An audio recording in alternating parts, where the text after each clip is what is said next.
നമ്മൾ ട്രൈ ചെയ്യുന്നത് പ്രീമിയം ആയിട്ടുള്ള ബെൽജിയൻ ചോക്ലേറ്റ് ഗോലിയൻ എന്ന് പറഞ്ഞൊരു കമ്പനിയുടെ ടാബ്ലറ്റ്സ് മിൽക്ക് എന്ന് പറഞ്ഞൊരു ഐറ്റമാണ് കേട്ടോ. അപ്പോൾ ഇത് നമ്മുടെ നോർമൽ ഷുഗർ വെച്ചിട്ടല്ല, സ്വീറ്റ്നർ വെച്ചിട്ടാണ് ഈ ചോക്ലേറ്റ് ഉണ്ടാക്കിയിരിക്കുന്നത്. അപ്പോൾ കൂടുതലും ഷുഗർ പേഷ്യൻസിന് ഫ്രണ്ട്ലി ആയിട്ടായിരിക്കും ഉണ്ടാക്കിയിരിക്കുന്ന ഐറ്റം. ഇതിൽ ഉപയോഗിക്കുന്ന സ്വീറ്റ്നർ എന്ന് പറഞ്ഞാൽ സ്റ്റീവിയാണ്. ആ ഷുഗർലെസ് പൗഡറോ അല്ലെങ്കിൽ ലൈക്ക് ടാബ്ലറ്റ് ആയിട്ട് കിട്ടുന്ന ഒരു ഐറ്റമാണ് കേട്ടോ. അപ്പോൾ ഇതിൻ്റെ 100 ഗ്രാമിൻ്റെ 100 ഗ്രാമാണ് നെറ്റ് വെയിറ്റ്. കോസ്റ്റ് വരുന്നതാണെങ്കിൽ 600 റുപ്പീസാണ്. അത് ഇമ്പോർട്ടഡ് ആയതുകൊണ്ടാണ് നമുക്ക് ഇത്രയും കോസ്റ്റിനകത്ത് വരുന്നത്.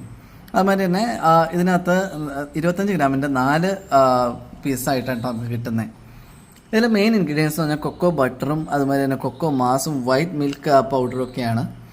അപ്പോൾ നമ്മൾ ടോപ്പ് 3 ഇൻഗ്രീഡിയൻസ് ഇതാണ്. അതിനകത്ത് ഷുഗറോ അങ്ങനത്തെ ഐറ്റംസ് അല്ല മെയിനായിട്ട് വരുന്നത്. അതുപോലെ ഇതിൻ്റെ മാനുഫാക്ചറിങ് ബെൽജിയത്തിലാണ്. ഇനി നമുക്കൊന്ന് ട്രൈ നോക്കാം. അപ്പോൾ ഇങ്ങനത്തെ 4 പീസാണ് നമുക്ക് കിട്ടുന്നത്. നമ്മളിതിൽ ഡാർക്ക് നേരത്തെ ട്രൈ ചെയ്തായിരുന്നു. ഇൻറ്റൻസ് ഡാർക്കാണ്, 84% കൊക്കോ. ഇത് വരുമ്പോൾ നമുക്ക് മിൽക്ക് ചോക്ലേറ്റ് ആണ്. അപ്പോൾ ഇനി നമുക്ക് ഒന്ന് ട്രൈ ചെയ്ത് നോക്കാം.